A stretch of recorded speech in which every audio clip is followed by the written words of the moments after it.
Like, and I think most people view it that way, but yeah, Okay.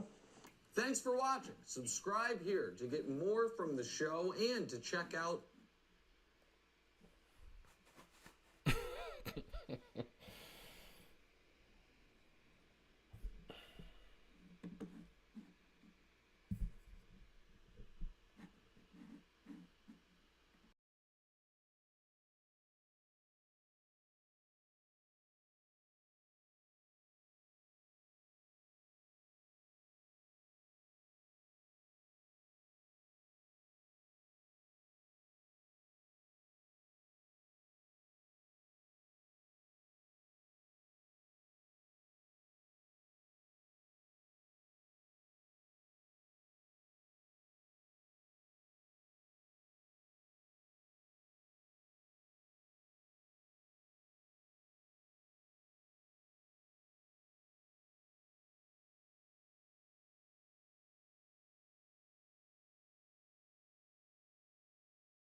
What up?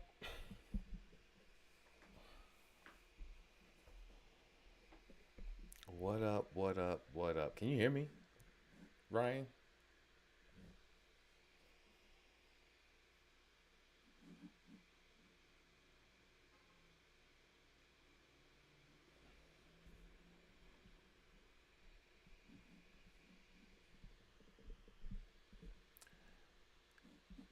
Testing, testing. Ryan, can you hear me?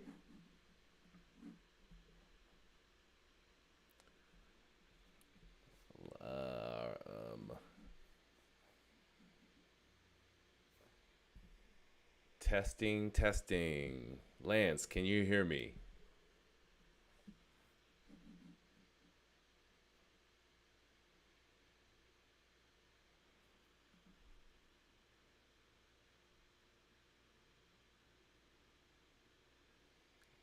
Testing, testing.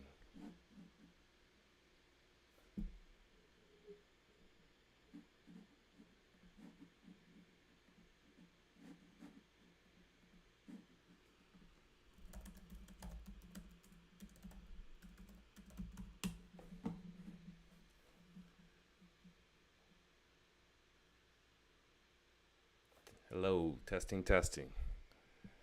1 2 1 2.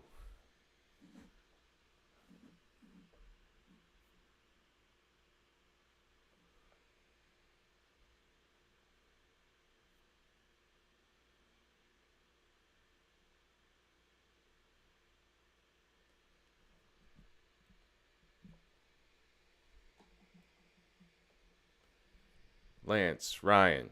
Hello, can you hear me?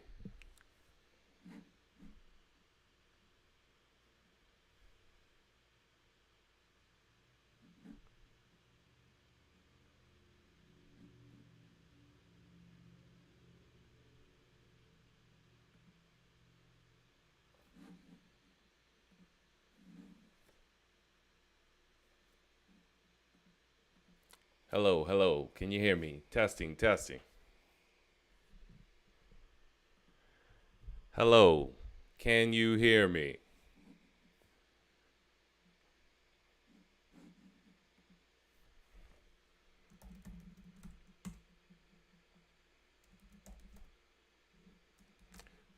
Cannot hear me.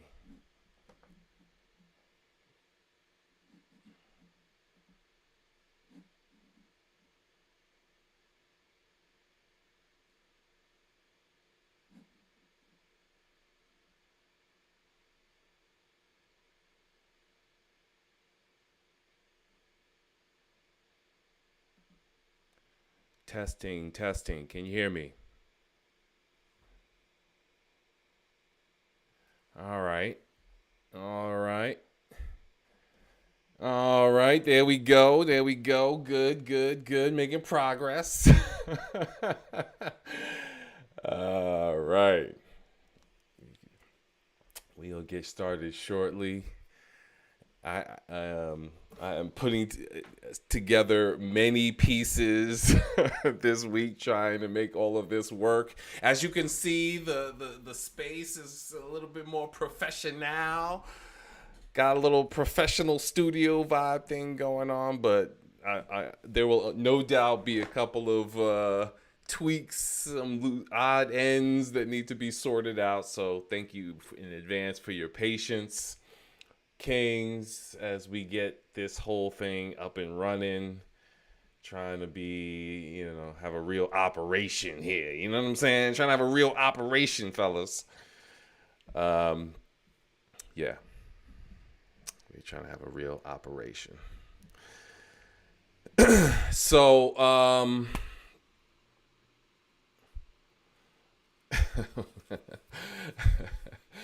That is a real question, Ryan. That is the mystery of the mysteries.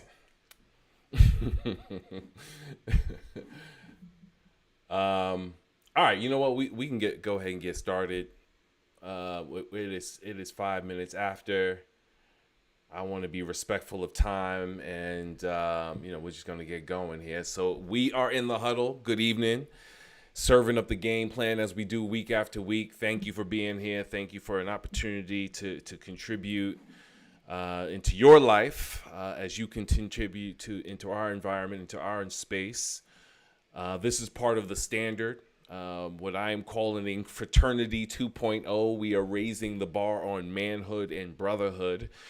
And really trying to create more fellowship, more opportunities for men to come together in a powerful, transformative way, such that we can uplift our homes, our families, our communities, ourselves, so on and so forth. And this huddle is one of the events that we do during the course of the week. Tuesday night, we are experimenting with something called Boardroom. It's going pretty well so far. Liking it basically like a mastermind accountability session for entrepreneurs, social entrepreneurs, professional entrepreneurs, to support each other in their various endeavors, in our various endeavors. Wednesday night is Bible study, The Secret Place. Powerful, transformative conversations, intense conversations. Bring your Strong's Concordance, right? We getting in the Word. Bring your Strong's Concordance with you. But it's a powerful time of study and fellowshipping in the Word of God. And tonight, the Huddle, which is our time to talk more on the side of personal mastery, which is one of our core pillars. All of these that I'm discussing are core pillars, but personal mastery, discipline, one of our core pillars. Optimal conditioning is another one, basically fitness, but you're also thinking about nutrition and rest and all that type of stuff. Spiritual alignment, that's Wednesday night with The Secret Place, and then professional acumen is essentially Tuesday night with the Boardroom. But we're trying to fill out all of these things and do more and more and more and more as we keep going. So please tap in, join us, participate.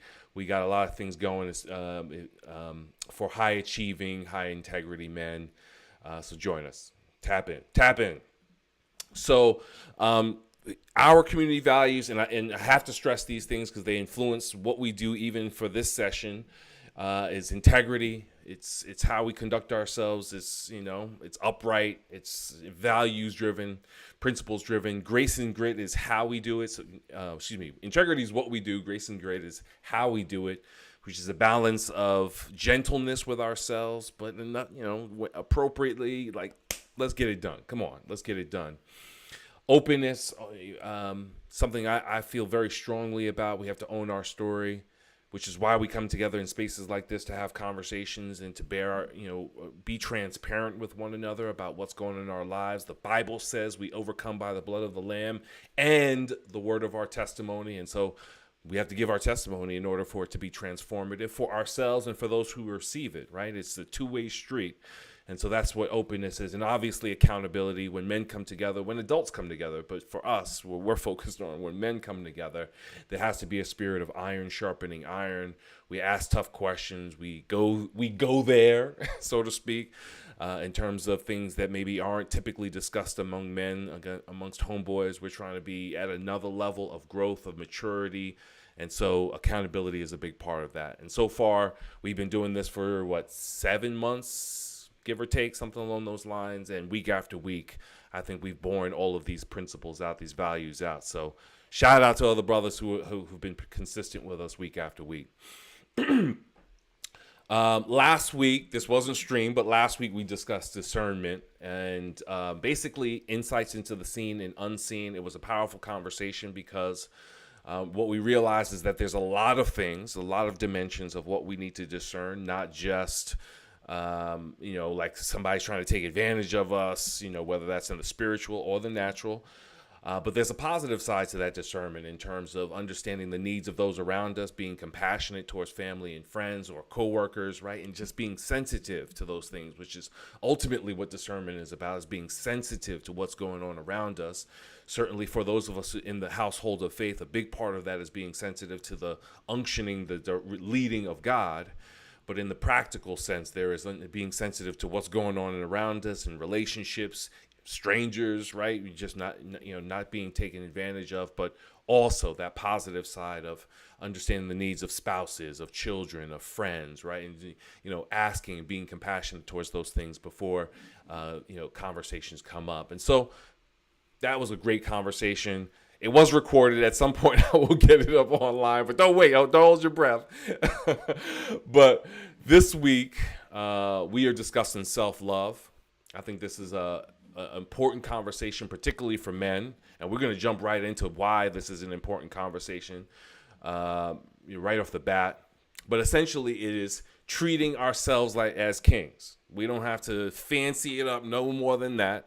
That is the bottom line. The gist of it is that we treat ourselves as kings. We are responsible, accountable, to use the word at one of our values, to treat ourselves as kings. So let's get into it. Why does this matter? I'm going to go full screen on this. Why does it matter? Men are, and y'all can read along with me, we'll go through this slow, 4 times more likely to commit suicide. It's 80-20. I'm going to take some pregnant pauses as I go through this, where if I can just really sit with these data points. We talk about self-love. It's not just, let's, spa days, mani-pedis, all that stuff is great. And we'll talk about that. But this is the other side of that spectrum. 3 times more likely to experience deaths of despair. Deaths of despair are overdoses, right? Drug overdoses, alcohol overdoses, things where the action is causing harm to your body, but you just keep doing it. That's deaths of despair. And 3 times more likely to experience preventable deaths. These are, chronic conditions that you just go to the hospital, take your medication, right? Drink more water, do it, do whatever the doctor would normally prescribe for a basic chronic condition, and you don't for whatever reason. Mostly, a lot of times it's because of trust issues with the health system and some of that type of stuff, which is valid, and we don't want to dismiss that. But there's a lot of it that's just like, I don't care. We may not say that out loud. The brothers who unfortunately experience preventable deaths may not say to themselves out loud, I don't care, but their actions demonstrate it. They do not care about their own well-being. And so these things are obviously super important, things that we need to be sensitive to, for ourselves. Again, we are responsible to treat ourselves as kings, but also more importantly, perhaps, because I know a lot of the brothers here are on top of that. Glory to God. Great, thankful for that, for all of you, including myself, because that was not always the case. But maybe more so for the brothers around us, homeboys, elders, OGs, young boys, nephews, sons, whomever. There's probably several brothers in our fellowship who we need to be mindful of, who we need to be like, I gotta sit so-and-so down for a conversation. right? We gonna have to have a talk, because I need to hold that person accountable, that brother accountable with love, speak the truth in love, but hold that person accountable to the standard that we are trying to live up to. And that person might be you. Now, again, there's a couple of brothers here on the Zoom with me, and I know most of these brothers are taking care of business. One of our brothers is on approaching day 60 of breaking the habit, and we applaud him for his strength, his conviction in that. But, it is not uncommon, you know what I mean, for us to find, and again, I'm not speaking this over anybody, but that stat is the stat, 80%, 4 times more likely. And a lot of times, what do we say after that happens? I never knew. Wow, I never knew. He always looked so strong. He always looked so happy. Oh my goodness, I can't believe it was him. What? That's how it happens. So we want to be sensitive to that. As I said, we have to treat ourselves as kings, and the beauty of being a real king, or not a real king, I shouldn't say that, but the kind of king that has a whole castle and empire, right? That king, like in the traditional sense of a king, is that you have all these people that are around you to respond to every beck and need. And so even if we find ourselves, or a king in that situation find themselves like down in the dumps or whatever, there's somebody to attend to that person, to the king, and make sure that their needs get met. King, make sure you, please, king, we need you to eat. We need you to take care of yourself, right? We got all that type of stuff. We don't have that stuff. Most of us, even if you're married and got kids and all that, we still, right? We can't rely on it. And this is not a knock against wives or kids, but we just don't have people attending to our every need. That does not mean we are not kings. You are the king. We are the king. Our empire, whether it's basic apartment, or you pulling up in a mansion every day, you are the king. Your kingdom, your life, the future that you have, the vision, the potential, everything that you represent, rises and falls with you. Your legacy, your generations. The Bible say a man's righteousness generates wealth for his 7th generation, for his children's children, right? So, whether or not we actually put on a physical crown and sit on a physical throne, the fact of the matter is we have to conduct ourselves as if there is an empire, a kingdom, depending upon us, because it is. So let's start to think about that. Well, what does that mean? Well, strategically, right, if we think about the game of chess, the game is about taking out the king, right? And, for those of us in the household of faith, we know there is a spiritual and natural opponents that we go up against.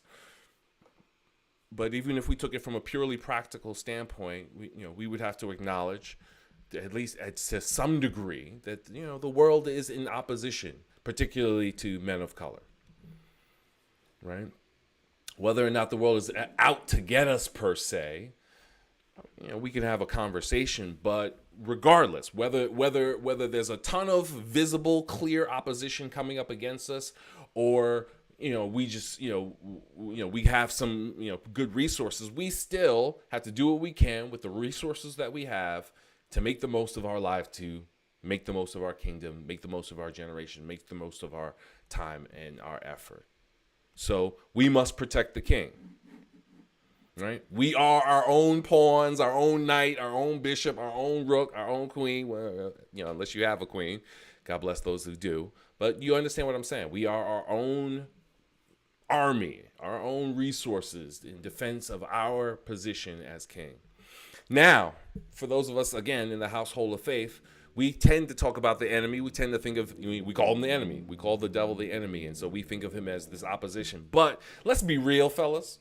Let's be real. Our worst enemy is ourselves. Right? I mean, it's the decisions that we make. It's the behavior that we conduct ourselves out in the world. And as we'll discuss, it's some of the things that we do against the idea of self-love that undermine our ability to be productive kings, to create a legacy. And so we just have to own that. Not beat ourselves up. Again, going back to our one of our core values of grace. We balance grace and grit. We say to ourselves, hey, yeah, there's some areas that I need to improve in. I'm going to work on these things. I'm going to put one step in front of the other and all that type of stuff. And when we need to, when for certain things we knuckle down, as one of the brothers has done in a group, again, with a bad habit that he was trying to get through, knuckle down and say, I'm just going to get it done. It's going to be uncomfortable. It's going to be painful, but I'm going to get it done. And in the absence of that, when we are not holding ourselves accountable to the right conduct, to the right place, then we are our worst enemy. We are literally opposing ourselves. We're going against our own selves. As the streets used to say, we're hustling backwards. Yeah, I heard that expression before. Hustling backwards. Can't do it. Can't do it. There's an old Native American proverb. There's two wills inside of all of us. Grandfather is explaining this story to his grandson. He said, there's two wolves in each of us. And the grandson says, well, which wins? Grandfather says, the one you feed. The one you feed. The one you take care of. The one you sustain by your actions. That's the one that wins. 10 years from now, the wolf that will have flourished since then will be the one that you are sustaining. The one that you are encouraging, nurturing, loving up on, right?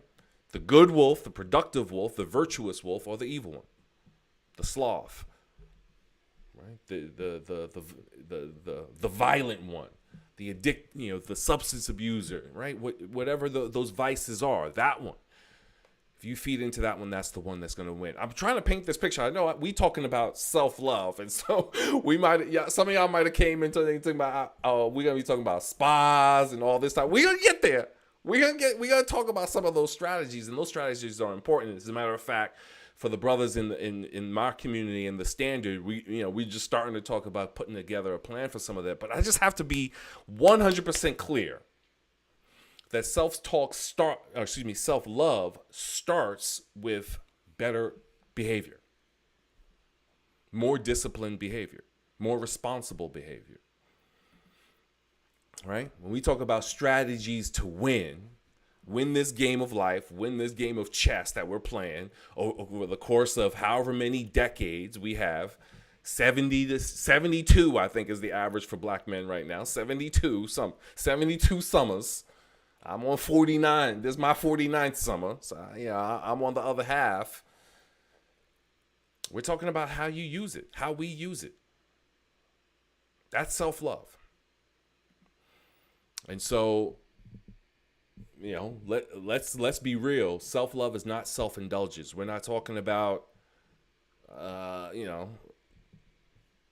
just pampering ourselves. No, there is a time and a space for pampering. I don't want to be dismissive of pampering. There's a time and place for pampering. There's a time and place for massages, spa days, the whole 9 yards. Being breakfast in bed, whatever your fancy is. There's a time for that. But that is the cherry on top of appropriate conduct, appropriate behavior in terms of real self-love, which is valuing the most important resource that we have, the most important asset that we have.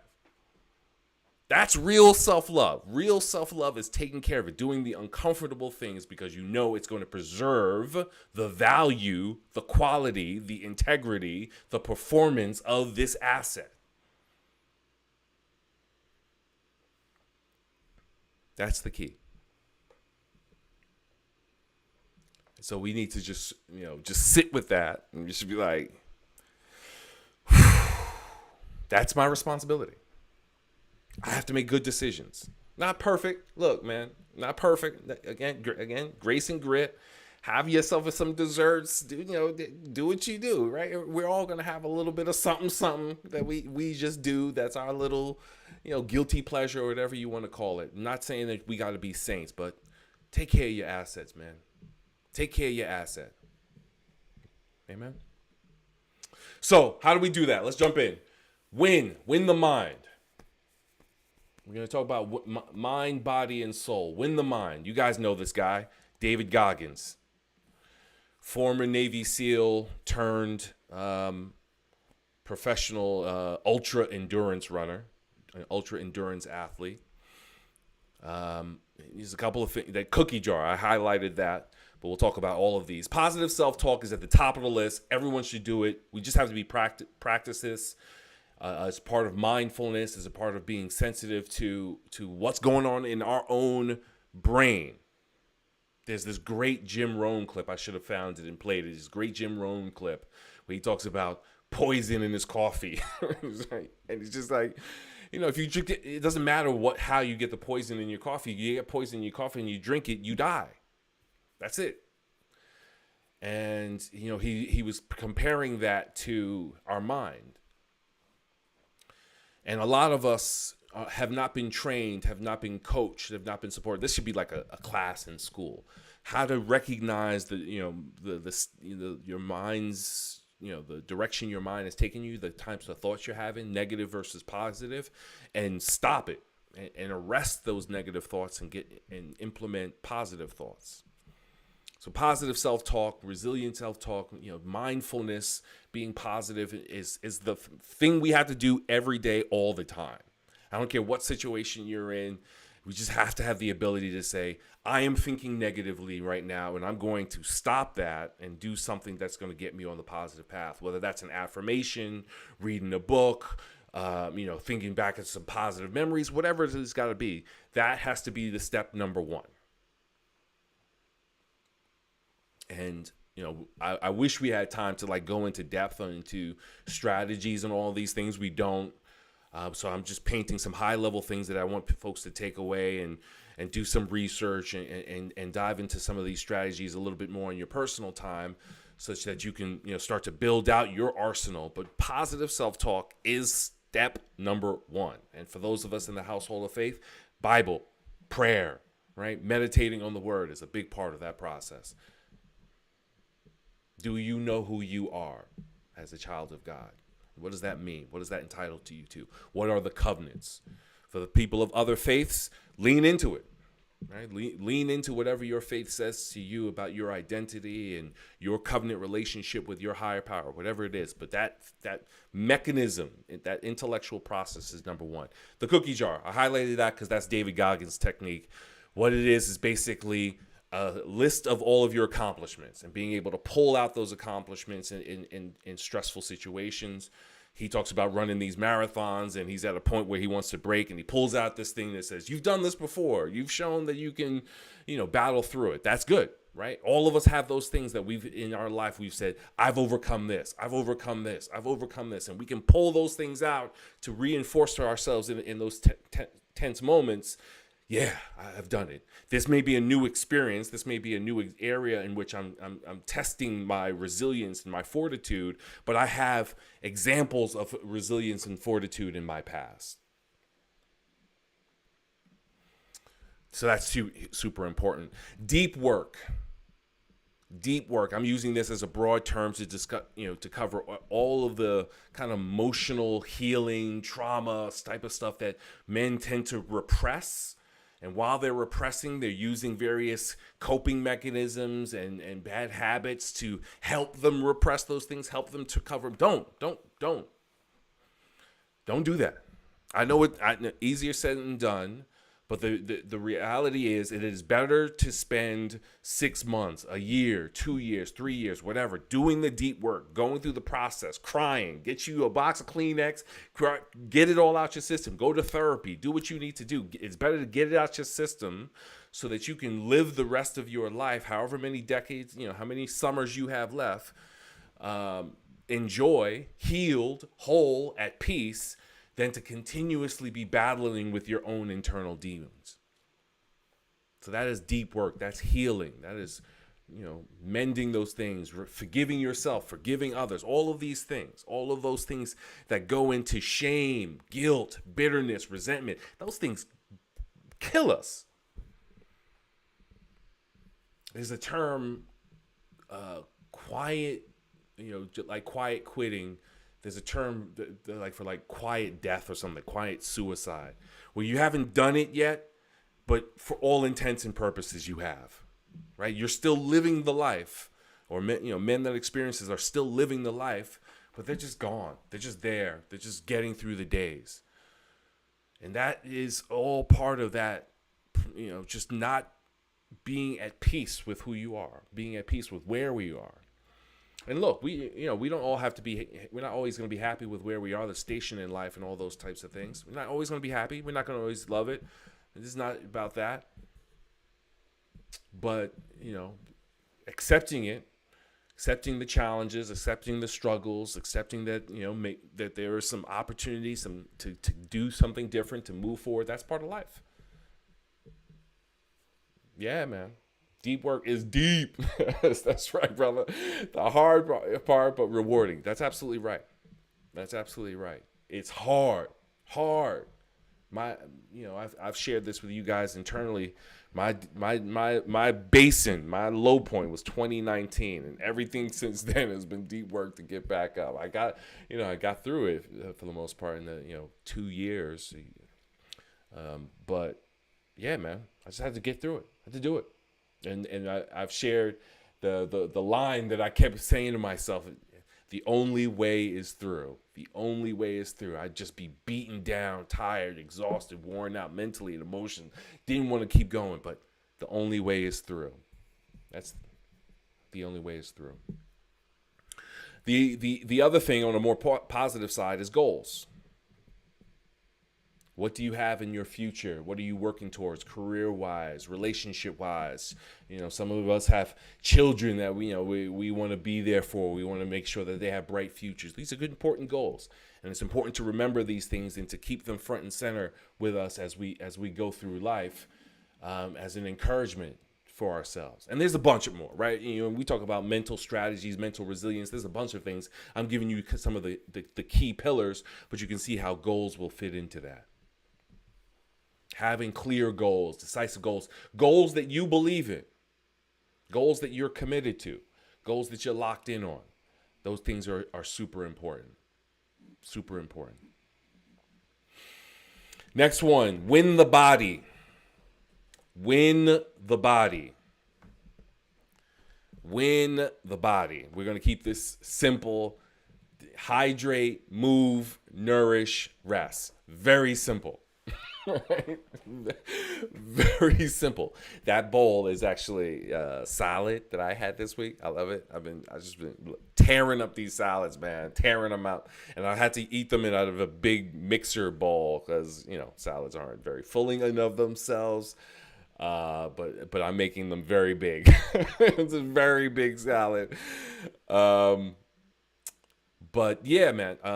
Hydrate. So this is something I have struggled with. And I see my boy Isaiah in here. He's a personal trainer, fitness guy, so I know he can relate to this.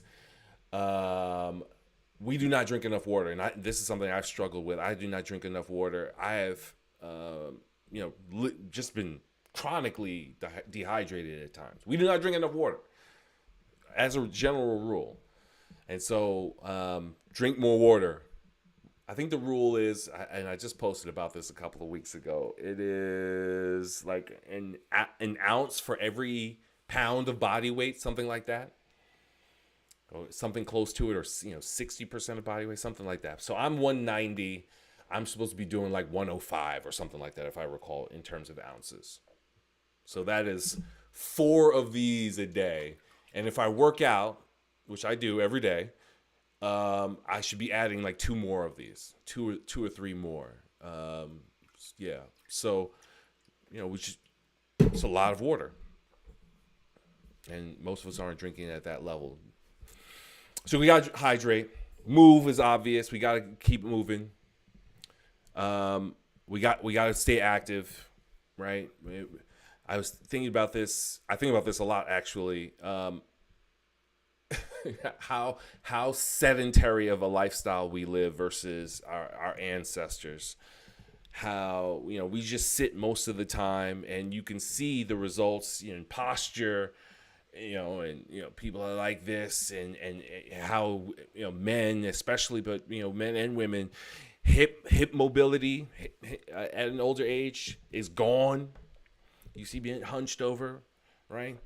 versus when you see communities where there's a lot of centenarians, people that live to be over 100, like in Japan, and they've got great posture, they're active, 80s, 90s, and 100s. Why? Because they're walking, they're up and about, they're standing a lot.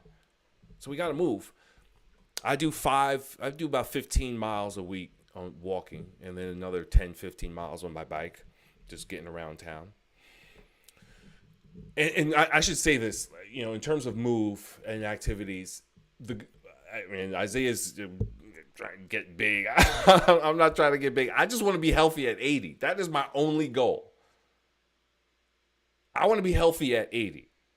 One of the brothers in our community is talking about how he's taking care of his parents now, and it's just like, we don't plan for this. Nobody plans for to be at a stage where their children have to take care of them.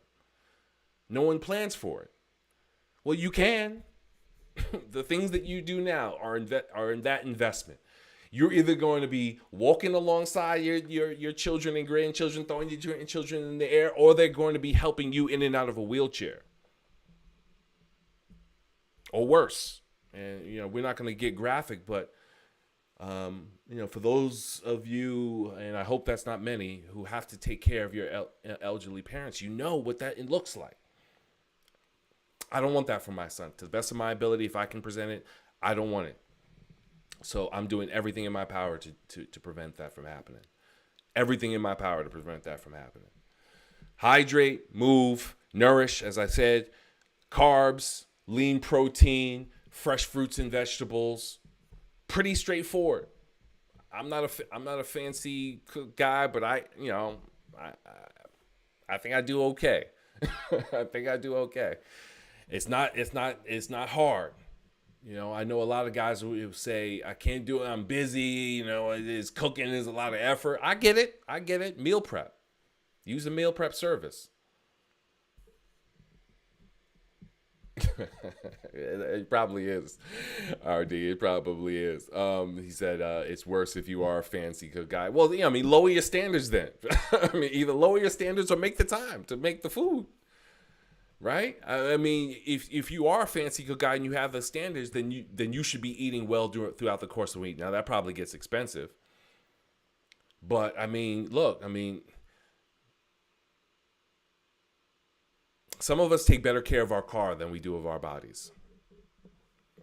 Some of us take better care of our laptops or whatever your prized technology, your prized gear is. Take better care of that than we do of our body. Bodies need good fuel, healthy fuel, nutritious fuel. And being healthy is expensive. You're either going to pay that expense up front, right, with good food and good nutrition and gym membership and all that type of stuff and the time to do all those things, or you're going to pay it on the back end in medical expenses. Which do you want? You're going to pay for it one way or another. You're going to pay the money, you're going to pay the time. Which do you want? I prefer it on the front end. So, there it is. Rest, 6 to 7 hours a night. Pretty straightforward, 6 to 7 hours a night. Obviously, there's times in our lives, especially those with young children in the house, it just is what it is. We understand that. But to the best of our ability, get those 6 to 7 hours.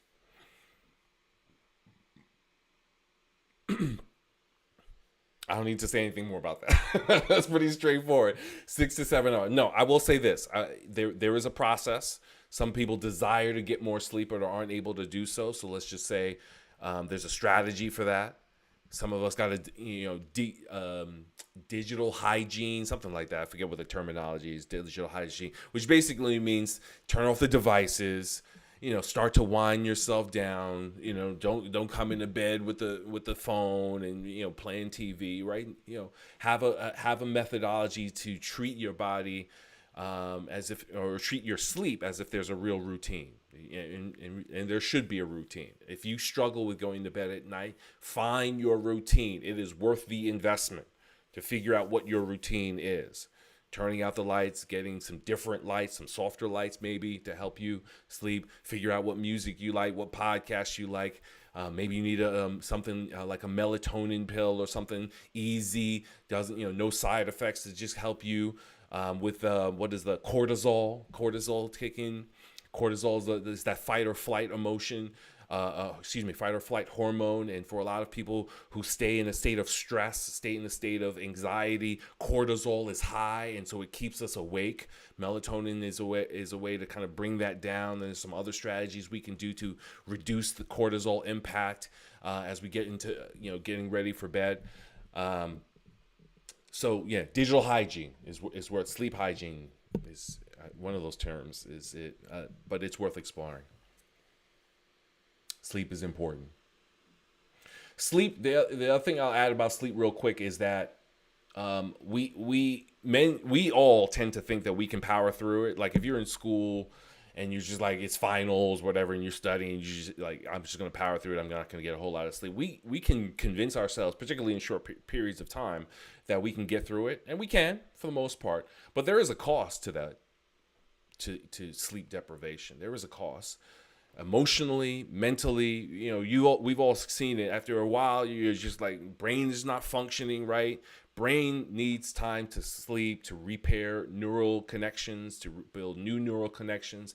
And so if it's just running full speed, for hours and hours and hours, right? That process of healing those neural connections, it fails. And so our mental performance to show memory decline is a big one. It's a subtle one, but it's big. Memory decline. So sleep, don't sleep on sleep. No pun intended. Don't sleep on sleep. All right. So that's the body. Finally, we're going to talk about win the soul. Win the soul. I've referenced a couple of times faith in this conversation, being submitted to God, trusting God as a believer, as a kingdom citizen. But again, whatever your beliefs are, I don't want this necessarily to be a theological conversation. But whatever it is, submit to it, trust it, practice it, get the benefits. There's no right. Get the benefits of what that lifestyle is supposed to offer, that belief system is supposed to offer. For me as a kingdom citizen, I know the promises in the Bible are rich. One that I have on my wall next to me is, "Beloved, I pray that you will prosper in all things and be in good health, just as your soul prospers." I love that scripture. That's right next to my bed. Anytime I struggle, there's a bunch of these scriptures that I can pull out as promises from God to me for what I can expect from my life as a son of God, as a child of God. Purpose. I'm doing this work, doing this ministry, men's ministry, because of purpose, because God has decreed it over my life that I do this. And so I feel fulfilled. I have my moments. I'm like, brothers are driving me. No, I'm just kidding. But I have my moments. But for the most part, man, I love this, man. I love the challenges. It's iron sharpening iron. It's growing me as it's growing you guys. I'm learning as I'm putting these slides together and all this type of stuff. It's stretching me to even do this live. It's stretching me in new ways. That's purpose. Gives me my life meaning. Right? Gives me my life fulfillment. And that's another way that we can go into life like, yes, right? I'm doing this thing. I'm doing it. I'm growing. I'm getting better, right? It gives us that buffer against depression, buffer against anxiety. When we're doing something that we know we're supposed to be doing, we feel God's hand on our shoulder. God's like, go ahead, son. I'm right behind you. I got your back. You're like, yeah, God, let's go, right? That's a powerful thing. Powerful thing, and that is the power of purpose. And I want more people to experience that one. I'm writing a book about that, so we'll come back to that one later. Virtue.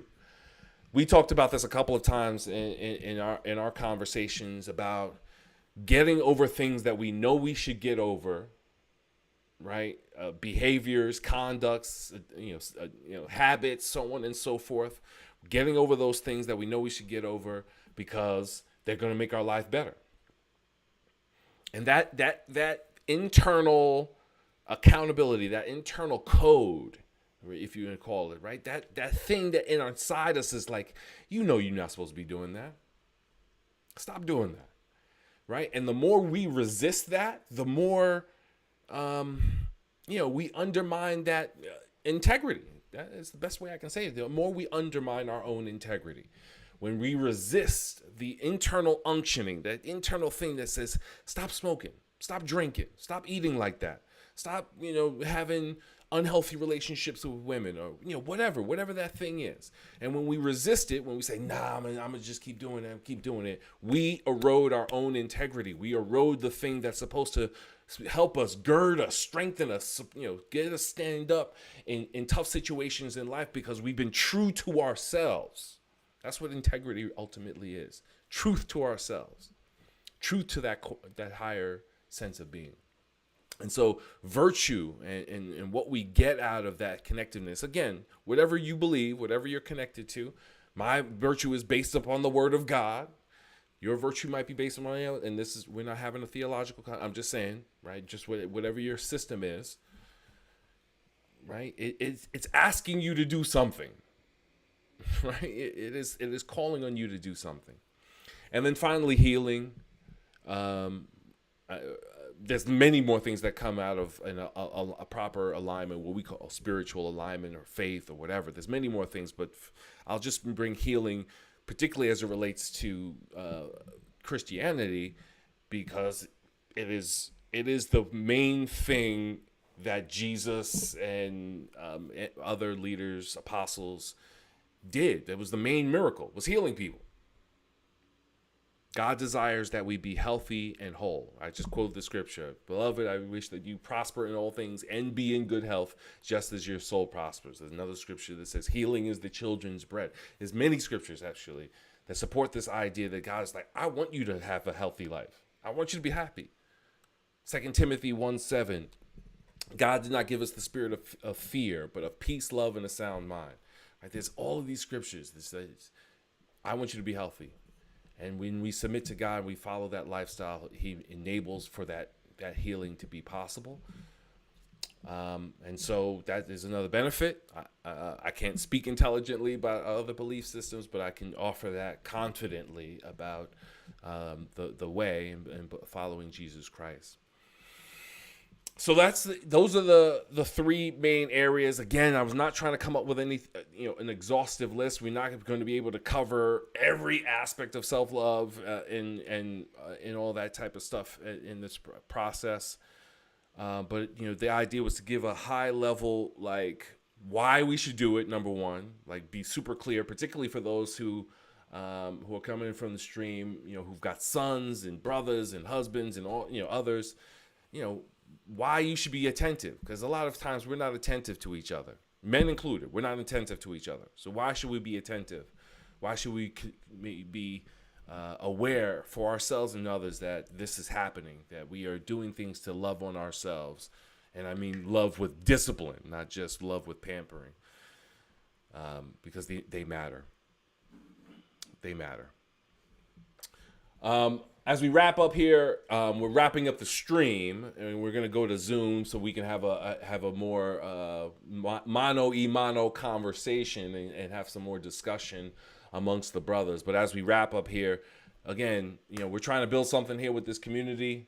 We are early days. This is just a scratching the surface, I think, of all of the wisdom and power that is in our ranks. Many more opportunities for us to come together and for iron to sharpen iron. So invite a friend, support the mission, join the wait list. All the links are on my link tree. If you're interested in learning more about what we're doing here, please check it out. Tap in, reach out to me, connect with me. Let's grow, let's build, let's iron sharpen iron. Yeah. As I leave the stream, folks, and as a setup for the conversation with the brothers that are in the Zoom, do you know what's at stake? Do you know what's at stake for you not loving on yourself in all the areas that we just described? Do you know what's at stake? Are you taking it seriously if you do? Something to meditate on, something to ponder. Why? Why? Why? Seriously, why is it important? Why is it important? that you incorporate better self-love habits, self-love practices in your life. What's at stake, right? Something to think about and take to heart and to own, to be accountable to, with grace and grit and integrity. But do it, right? And again, I'd love to support you and encourage you, brothers, I suppose some sisters as well, but especially brothers. I'd love to support you and encourage you in that journey. So tap in, connect with me, connect with us, if that's something you're interested in. All right. Thank you for everyone that's on the stream. It's been a blast. I haven't even been checking to see if it's on there in the comments, but anyway, it's all good. Thank you for joining.